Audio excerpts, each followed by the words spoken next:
নমস্কার, আমি রাখি। আমার নতুন আরও একটি ব্লগে আপনাদের সবাইকে স্বাগত জানিয়ে আজকের ব্লগটি শুরু করলাম।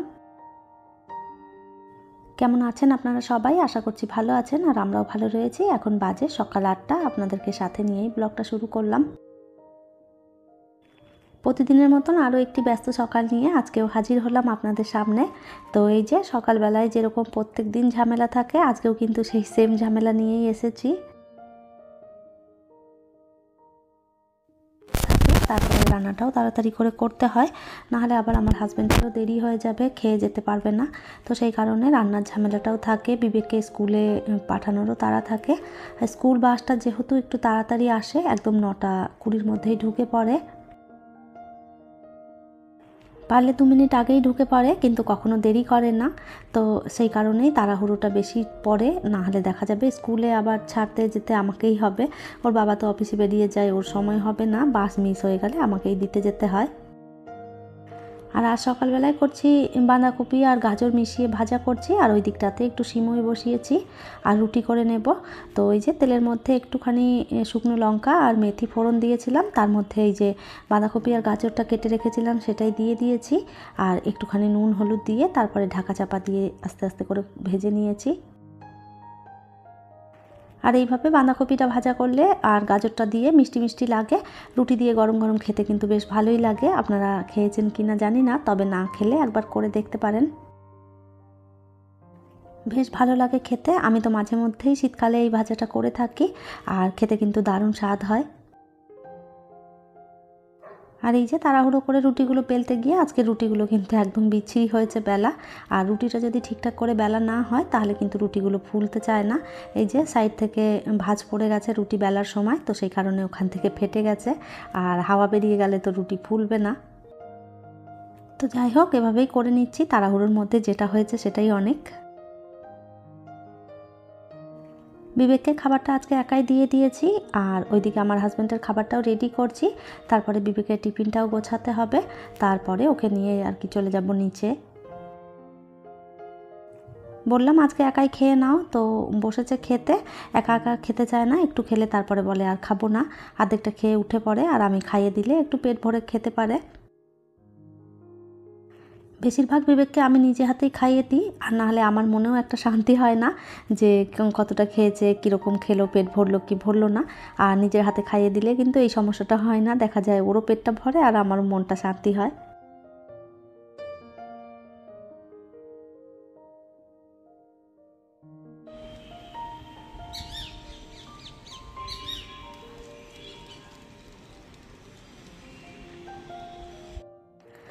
বিবেককে ছেড়ে দিয়ে চলে এসেছি, আর এরপরে এসে একটু বেলকনিতে দাঁড়িয়েছি।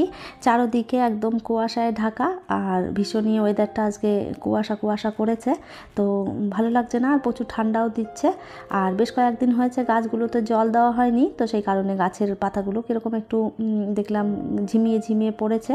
তো ভাবলাম একটু গাছে জলটা দিয়ে দিই, তারপরে যে কাজগুলো আছে সেগুলো সেরে ফেলবো। এখন ওই 10টা মতন বাজে, তবুও কুয়াশা পড়েই যাচ্ছে, আর সকাল দিকটায় আরও অনেকটা বেশি কুয়াশা পড়ছিল। তো সেই জন্য কাজের দিদিকে আজকে কাপড় জামা কাচতেও আমি বারণ করে দিয়েছি।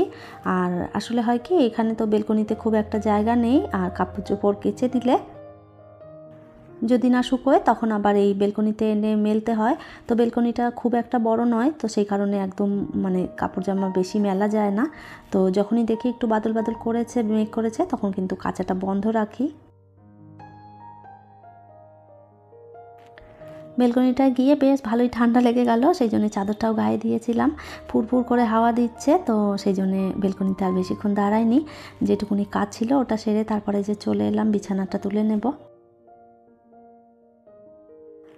বিছানার অবস্থা যে সকালবেলাটায় কি হয়ে থাকে সেটা আপনাদের না দেখালে আপনারা বুঝবেন না। তো এমন অবস্থা হয়ে রয়েছে, নিজেরই লজ্জা লাগছিল, তো সেই জন্যে আর পুরোটা দেখাইনি, একটু একটু করেই দেখালাম।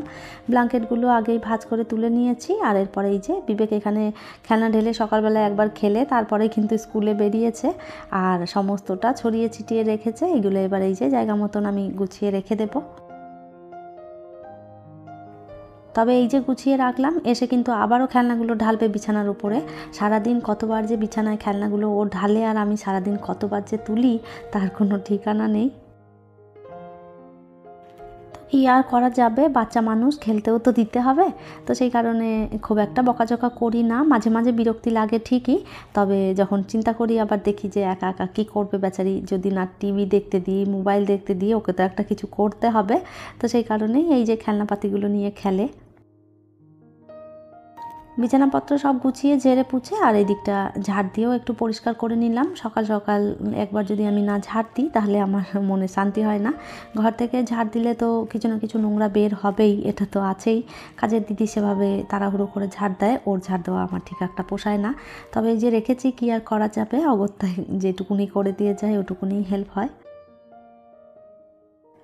তবে খুব যে খারাপ কাজ করে তা কিন্তু নয়, মোটামুটি পরিষ্কার করেই করে। তবে যেহেতু 4-5 বাড়ি কাজ করে, তো সেই কারণে আমাদের মতন তো আর অত টাইম নিয়ে করে না, একটু তাড়াহুড়ো করে করে। তো সেই কারণে তাড়াহুড়োতে দেখা যায় যে কিছু কিছু জায়গায় নোংরা রয়ে যায়, বা কখনো কখনো বাসন খুব একটা ভালো পরিষ্কার হয় না। তবে বললে কিন্তু আবার ঠিকঠাক মতন করেও দেয়। সকালের কিছু চায়ের বাসন রয়েছে, নাস্তা বানিয়েছি, সেই সব বাসনগুলো বেরিয়েছে। বাসন কটা একটু ধুয়ে পরিষ্কার করে নেব, তারপরে স্নানটা করতে যাব। আর তাড়াতাড়ি করে স্নানটা আজকে করে নেব, যেহেতু রোদ উঠবে না, বাদুল বাদুল করেছে, বেশি বেলা হলে তারপরে আবার স্নান করতেও ইচ্ছে হবে না। তো এই যে বাসনগুলো মেজে নিয়ে তারপরে স্নানটা করব। আর দুপুরে রান্নাটাও বাকি রয়েছে, তারপরে ধীরে সুস্থে দুপুরে রান্নাটা করব।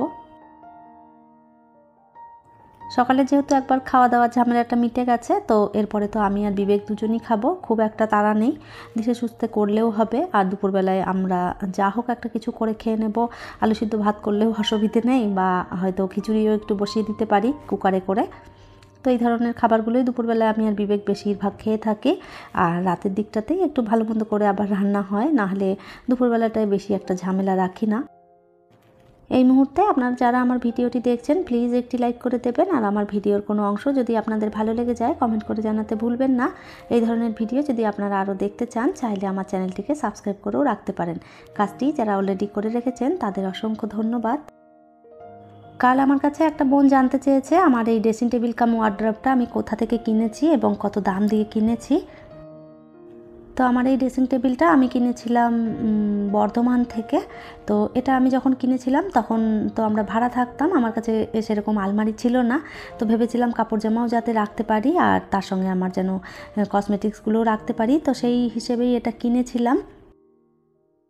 আর এটার দাম নিয়েছিল প্রায় ওই 20 থেকে 22 হাজারের মতন। তবে এটা কিন্তু কাঠের নয়, এটা একটা আলাদা কিছু রকম জিনিস, যেগুলো বেশিরভাগ ওই যে বাথরুমে যে দরজাগুলো হয়ে থাকে ওই টাইপের আর কি জিনিসটা। যখন কিনেছিলাম দোকান থেকে বলে দিয়েছিল এটা কিন্তু চট করে নষ্ট হবে না, আর এটা শ্যাম্পু জল, সাবান জল সমস্তটা দিয়েই ধোয়াধুয়ি করতে পারবো। তো বোন, নিশ্চয়ই আপনি আপনার কমেন্টের উত্তর পেয়ে গেছেন, যদি পেয়ে থাকেন একটি কমেন্ট করে জানাবেন। আমার আজকের ব্লগটা এই পর্যন্তই, ফিরবো নতুন ব্লগ নিয়ে। ততক্ষণের জন্য সবাই ভালো থাকবেন, সুস্থ থাকবেন।